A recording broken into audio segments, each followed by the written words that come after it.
Okay, welcome everybody. We're going to continue what we discussed last week. As we get closer to the high holidays, starting with Rosh Hashanah, Yom Kippur, Sukkot, etc., it is an opportunity for us to grasp the Kabbalistic spiritual aspect of what those holidays are about. So we're going to use the Zohar for that connection.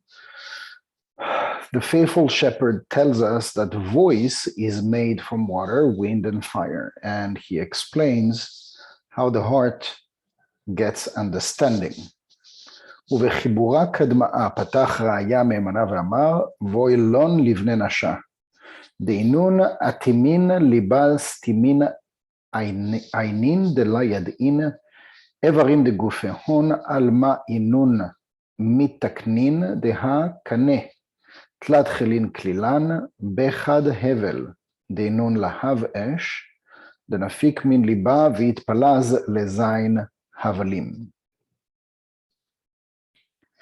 דאמר קהלת, תניינה אוויר דעל לגבי מלבד, כלי טעה מים דחנפי רעה, דהינון דבוקים בקנה, ומתלת אילן יתאביד כל מים ורוח ואש, ומתפלג כל חד לזין ואינון זין להבין זין אווירות זין נחלים. All right, who would like to read the English?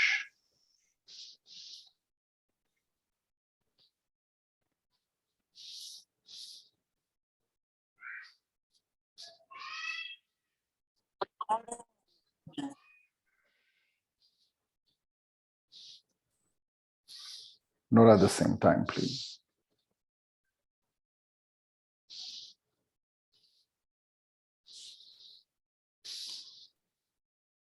Ellen, are you on board? Yes. All right, go ahead. Oh, what am I going ahead? Oh, reading the English. Okay. Nobody jumped, so it's your turn. Okay. I'm reading on my phone, so bear with me. Mm-hmm. And in the first section, the faithful shepherd started by saying, woe to those people whose hearts are closed and whose eyes are unseeing, who do not know the parts of their own body according to what they are arranged. For the trachea is composed of three forces, vapor, which is a flame. You want me to say the Hebrew names? No, it's okay. Okay, which is a flame, a flaming fire that issues from the heart and which is divided into seven vapors or vanities, as mentioned by Kohelet, air, which enters from outside, water of the wings of the lung, which are attached to the trachea. And from these three, that is from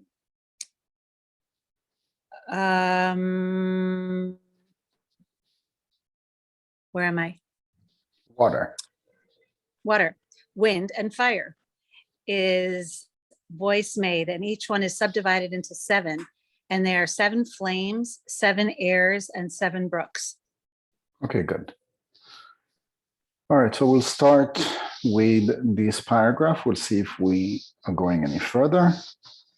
There is already so much to say about just this one paragraph. So we are making reference here to the blowing of the shofar. We spoke a little bit about the blowing of the ram's horn on Rosh Hashanah and on Yom Kippur, but as we get to Rosh Hashanah, it's basically like the main tool, the tool that we're using besides connection prayer. It is the tool that eradicates, cleanse negativity. And so here we see that, we're using our senses on a physical level, but we know that we are tapping into maybe 1, 2, 3, 4% of our spiritual abilities, really. And we're using just equally that amount of the capacity of the brain. And so here, the Zohar, which was written 2,000 years ago, is telling us there is so much more that can be done with our five senses, starting with our mouth, starting with the sound that comes from our mouth, the air that comes from our mouth that is considered, vapor and flame and like all the elements that are it's basically talking about energy that is coming out of that instrument that is the trachea, right? That is composed of those three forces. But the Zohar starts this section with something very interesting. And it says, woe to those people whose hearts are closed and whose eyes are unseeing. So it's interesting. What does it mean? The people whose hearts are closed. It's for a lot of people that I know and that you might know, like, a lot of people, most people think that they are spiritual people. And what does it mean, like, whose eyes are unseeing? We're not talking here about people that are blind. We're talking about people that actually can see. And we're not talking about people that wear glasses or that they need prescription and whatnot. We're not talking about the physical vision. We're talking about something that is happening, that is taking place in front of your eyes. And instead of perceiving it as an opportunity to humble ourselves, to act from a place of truth, of kindness, and true care, instead, it is the ego that operates. So before I get back to that, just a slight background of what spiritual work is and means from a Kabbalistic perspective. We studied at some point the writings of the Rav Ashlag. We touched upon it, the book, The Thought of Creation, the 5 different levels of the soul, that each and every single individual breathing on earth, meaning incarnating in this life, awakening as a baby, and then evolving. And I'm not talking about the evolution that we experience from being a baby to become an adult and then an elderly and then, restarting that cycle. That's not what we're talking about. We are here to evolve spiritually. And that evolution is beginning, and all of us begin at the same point. It is called the level of nefesh. And the level of nefesh, if you will, is where the journey begins. We are introduced to this physical reality and all the perks and all the goodies that are coming with this physical reality, like the goods that are coming out of the earth, that we can grow, that we can fish, that we can hunt, that we can eat, that we can drink. But we're also talking about all the good things that are coming emotionally, like with all the pleasures, the physical pleasures, the emotional pleasures. You can call it love, you can call it happiness and joy and fulfillment and excitement and all those physical human emotions that we are experiencing. And I don't want to spend, so much time, actually any time, on the negative aspects of all the things that we can experience and feel as a human being. We're here to go through an evolution, and that evolution needs to begin from the start, and the start is called nefesh. And so the nefesh starts on the level of malchut, which is representing the physicality of physicality. And so somebody that is really not evolved yet spiritually is a person that would be, let's just call it self-centered, or would have no appetite for spiritual growth, for travel, for study, for learning new things, for art and music and beauty of nature, or people, loving people. And so that we're just describing here like the lowest of the lowest of the level that we are all beginning with, that is called the level of nefesh. That is the minimum, that the minimum level or the minimum conduit flow of light that is descending from the upper world to every single individual, and that is just enough to sustain any soul that is inhabiting that physical body. So without energy, the soul couldn't be sustained in a body. And so this is why, not exactly the why, I'm not using the exact word, that is basically the way that it is explained, that for the soul to incarnate and to go through what we call a cycle of correction of 70 years, that soul needs like a minimum flow of light, a minimum flow of light. So if you will, I just got, lehavdi, like we say, like to, like to differentiate with the example, but that's what's coming to my mind right now.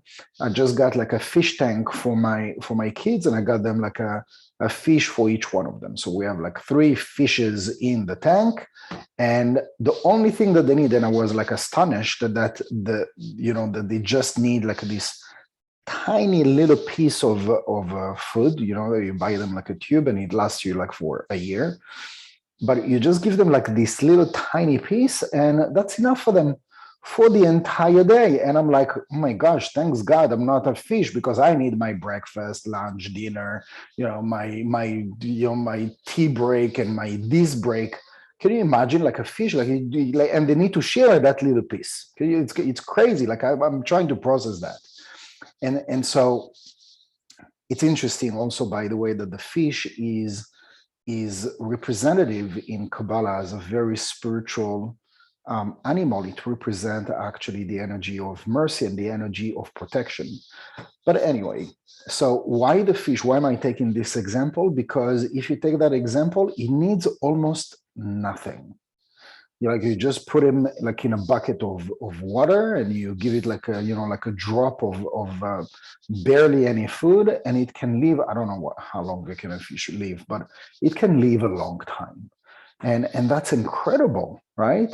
And I mean, depending the animal, like I'm not a dog person, but like if you look at the example, the difference between a fish and a dog, like if you take a dog, the dog, you don't just give him like a drop of food. The dog, you need to give him a little bit more, and it's not that you need to give him more food, it needs to be like also consistent in the time. You can't like just give him like one day at 8 o'clock and another day at 4 o'clock. He needs to be consistent, like basically almost like a human being.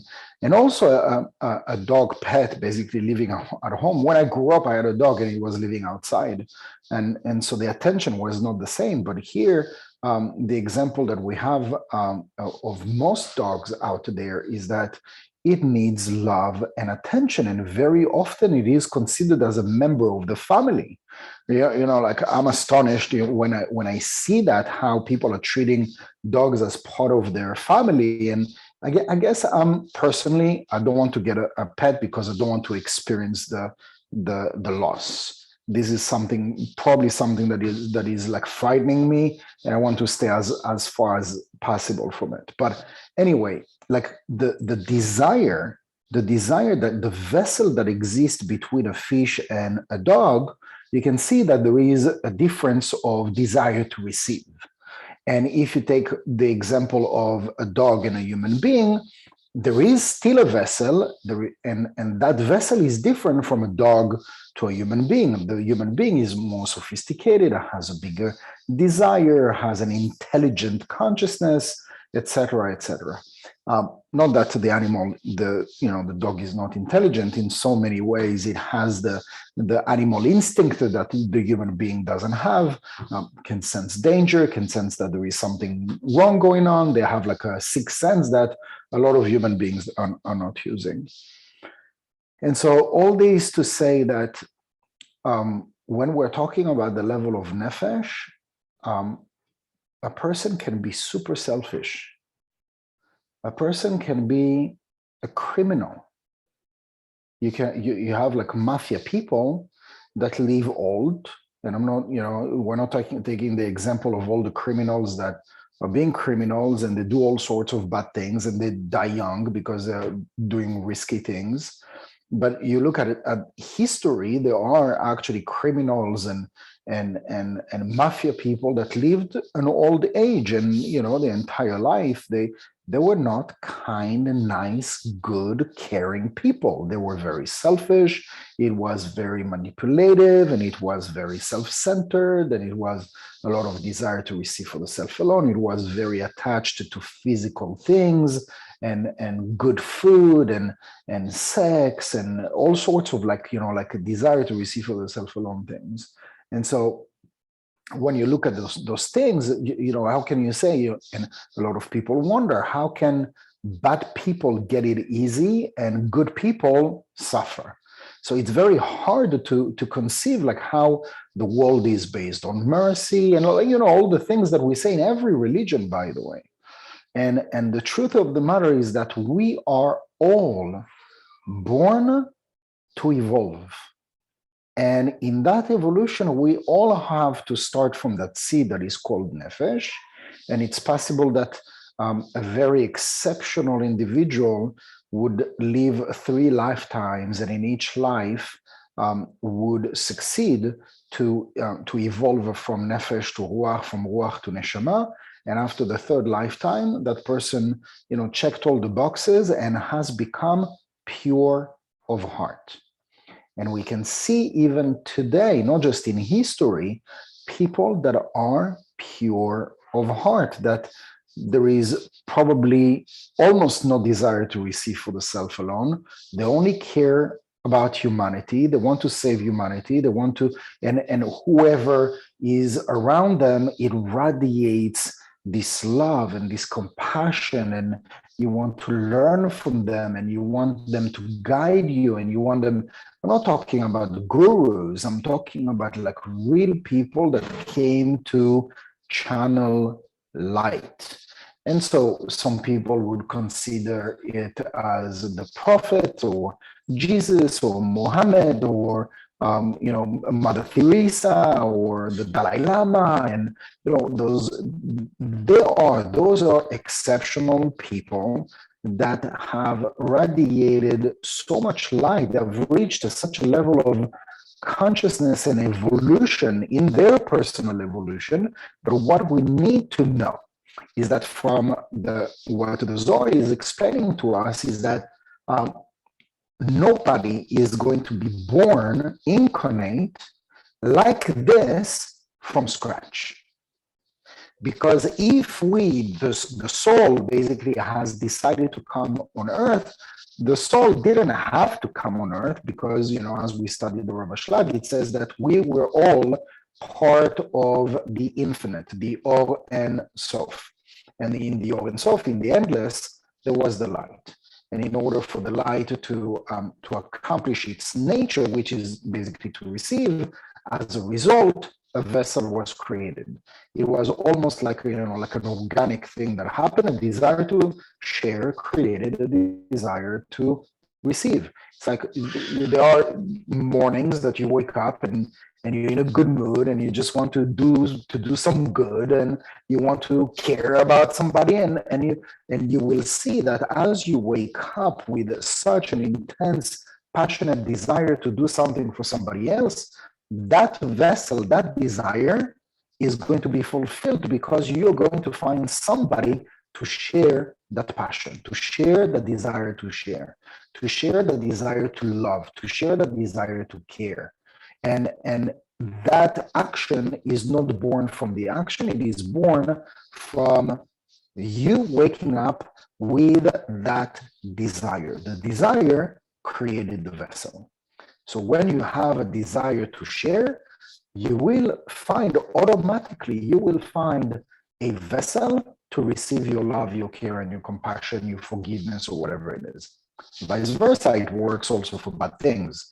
So this is why sometimes you have people that are just in a bad mood and you know that they're looking for a fight.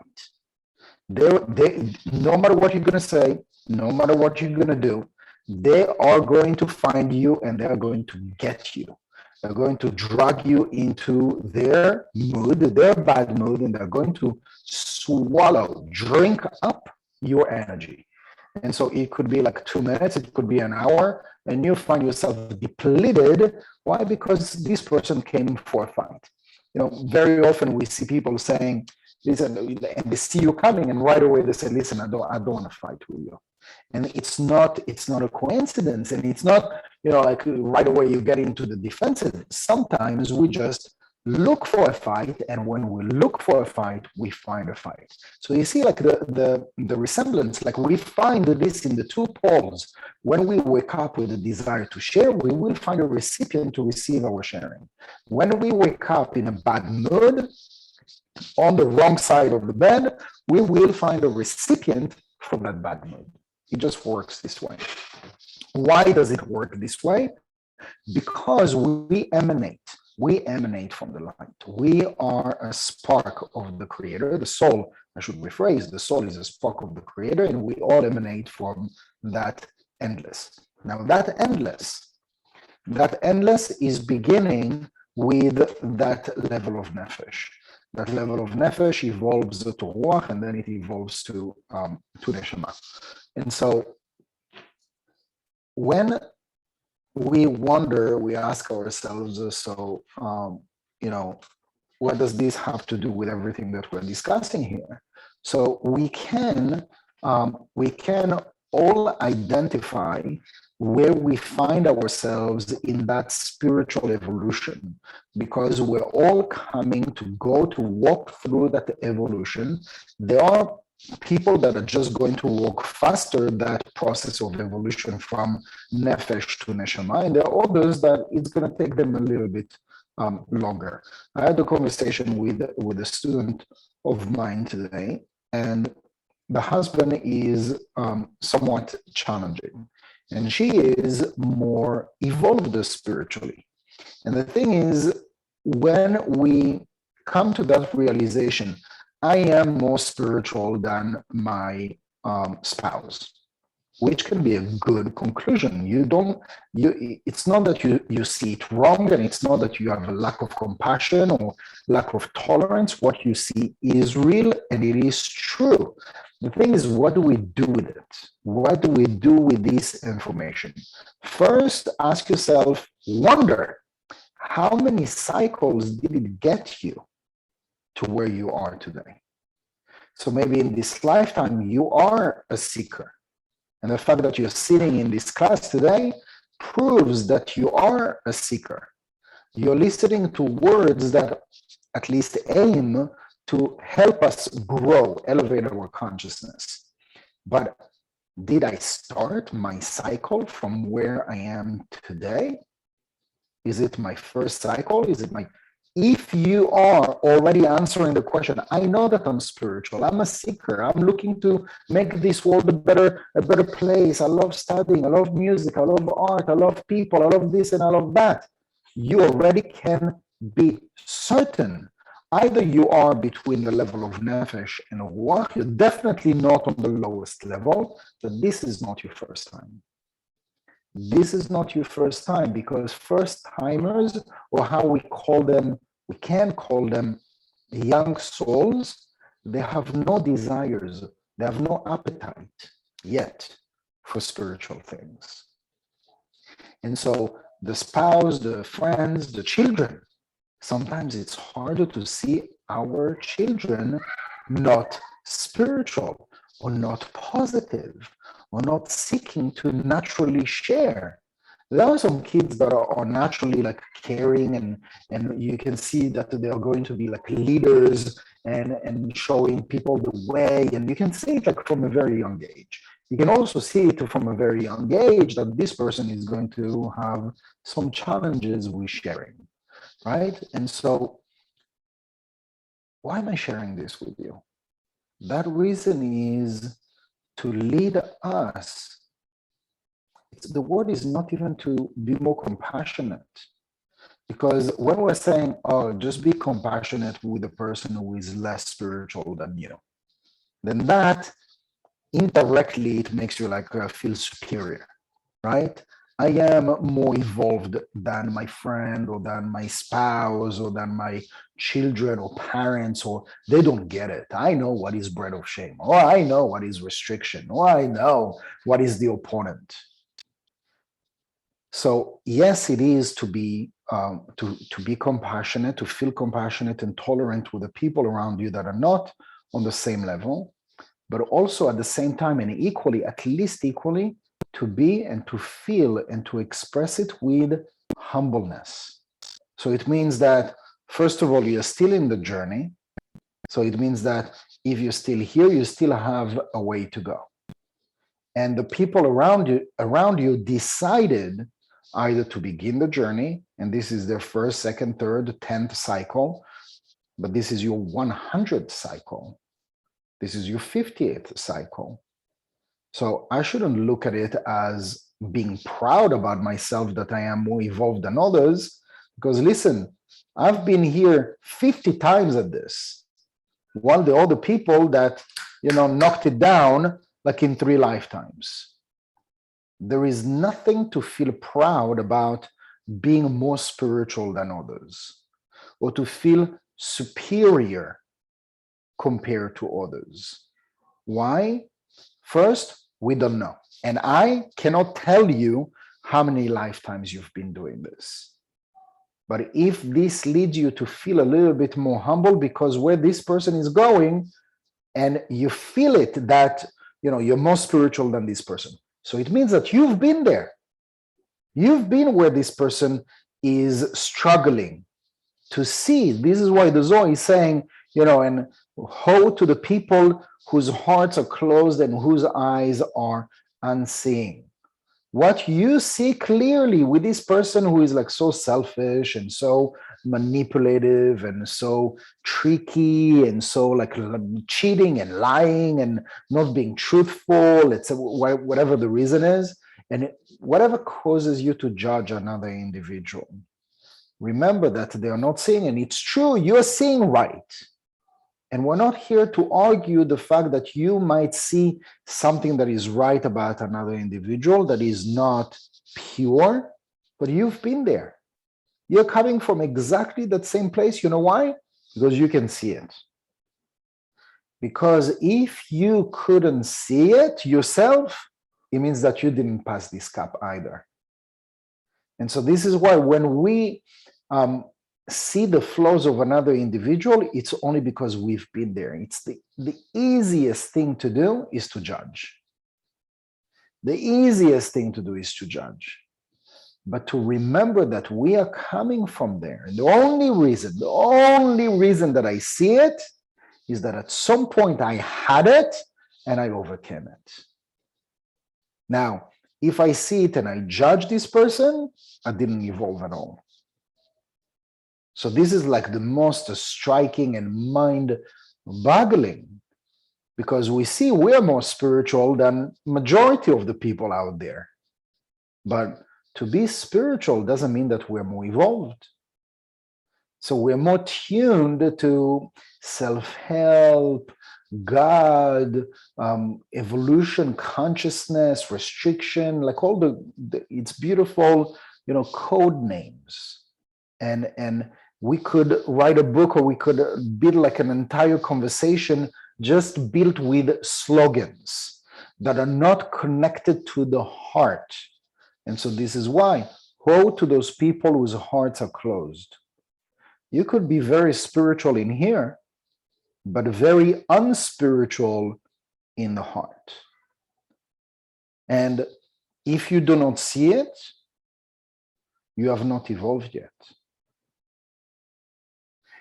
And the day that you're going to start seeing it is not necessarily on you, it is on others. You know why? Because we have been so stubborn, closed-hearted, and spiritually blind that the universe is sending us messengers. This is the role of those messengers, and this is the role of all those triggers that are pushing our buttons and upsetting us and annoying us and treating us bad, etc., that we could have session upon session, either with me or with your therapist or with your teacher or with your spouse or with your friend, and having coffee and dinner over it, etc., and complaining about this person, and excuse my French, bitch about this person, and stress about this situation, and be depressed about that.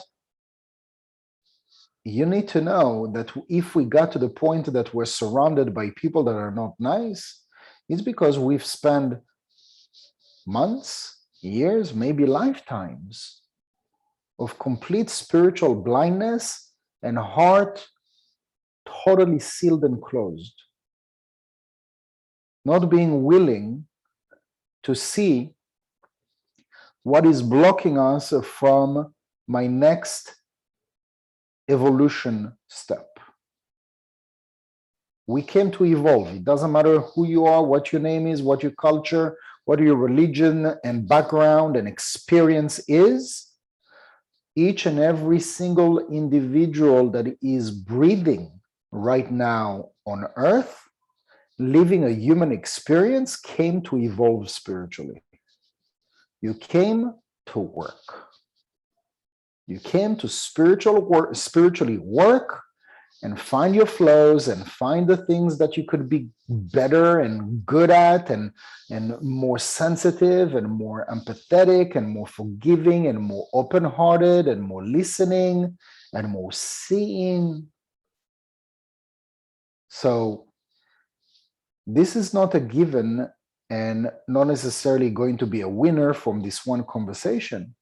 And so this is why I mentioned it last week. Sometimes it could take us years, maybe lifetimes. And so this is why it was channeled. Not only those cosmic openings, but also those tools that are being used during those cosmic openings to create this Kickstarter, this booster that we're lacking most of the time.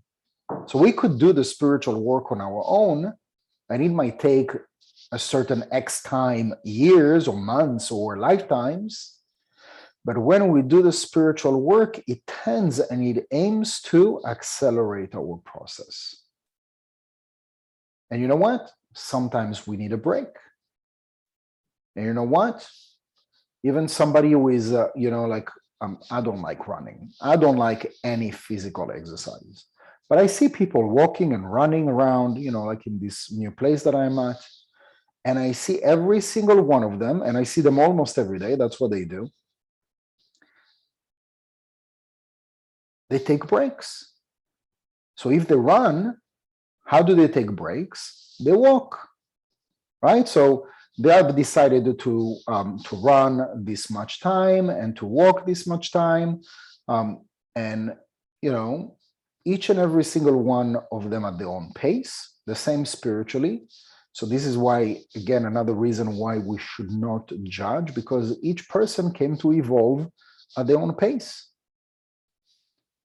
And sometimes they need to take a break. So sometimes we are also becoming judgmental because this person is not studying anymore, is not into spirituality anymore.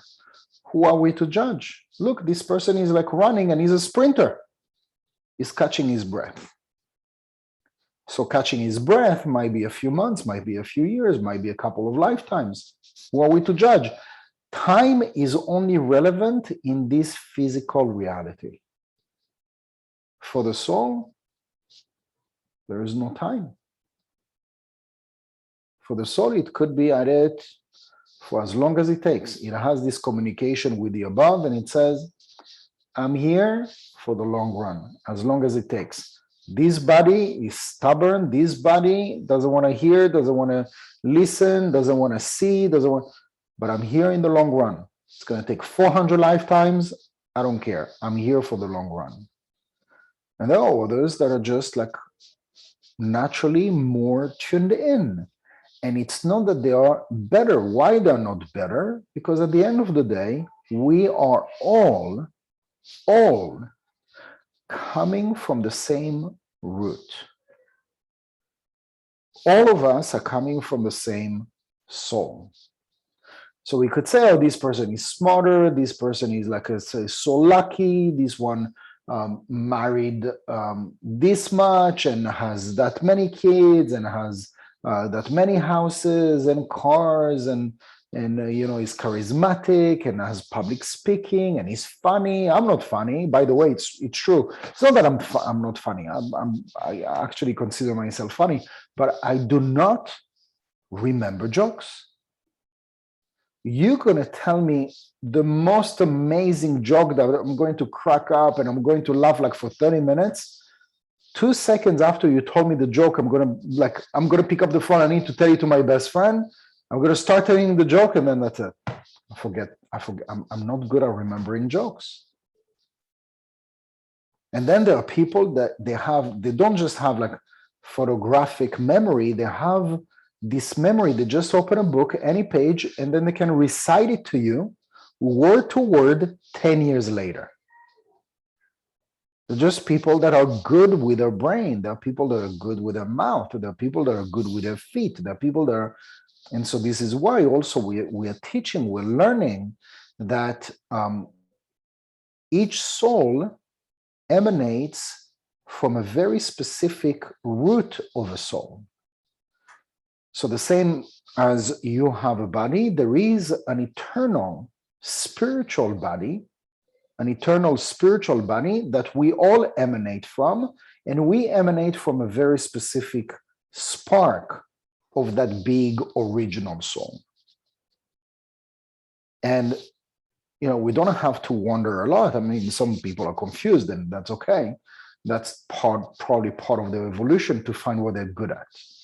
But each person is sent here in the ultimate manifestation to blossom in a very specific area, has a gift in a very specific area. So it's possible that it's not going to be manifested in this lifetime, and that's okay. And it might be revealed that it might manifest in a lifetime or 2 lifetimes from now, etc. Again, it's not relevant for the soul. It is relevant for the physical body because that's the one that is enduring time. All that to say is that each and every single one of us has a gift that no one else has. Each one of you, each one of me, came to reveal a very specific thing that no other people came to reveal. And unfortunately, we are copying each other. I'd like to be like this one. I'd like to be like this one. But you need to start thinking, how can I be the best of me?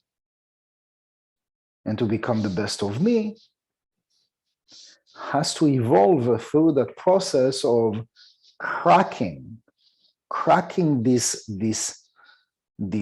klipa, we call it, this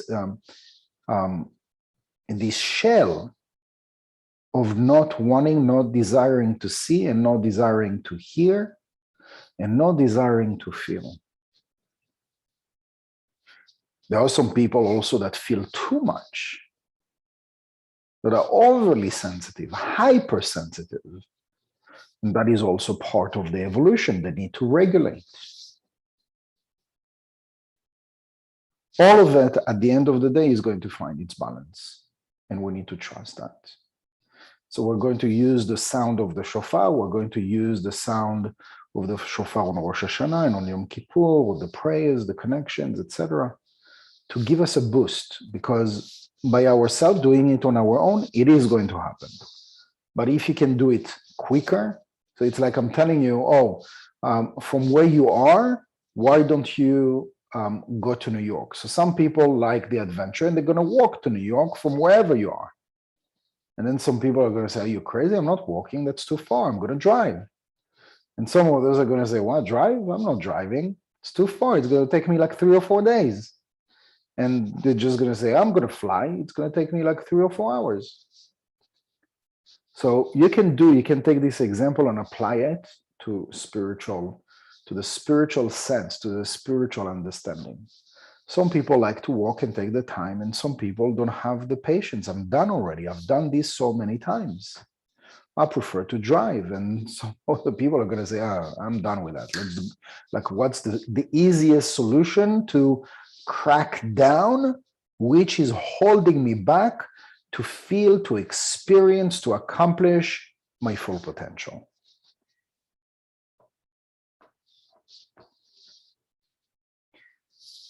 Any question?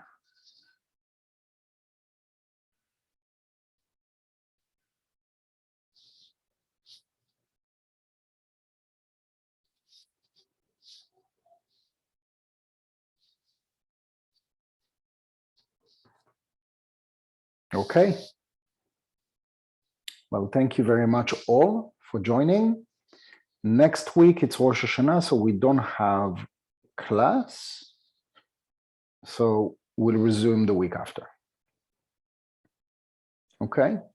So see you in 2 Mondays from now at the same time. Thank you very much. Be safe and all the best. Thank you. Thank you. Thank you, Yehuda. You're welcome. Thank you. Thank you. Thank you, Yuda. You're welcome. Bye-bye. Bye.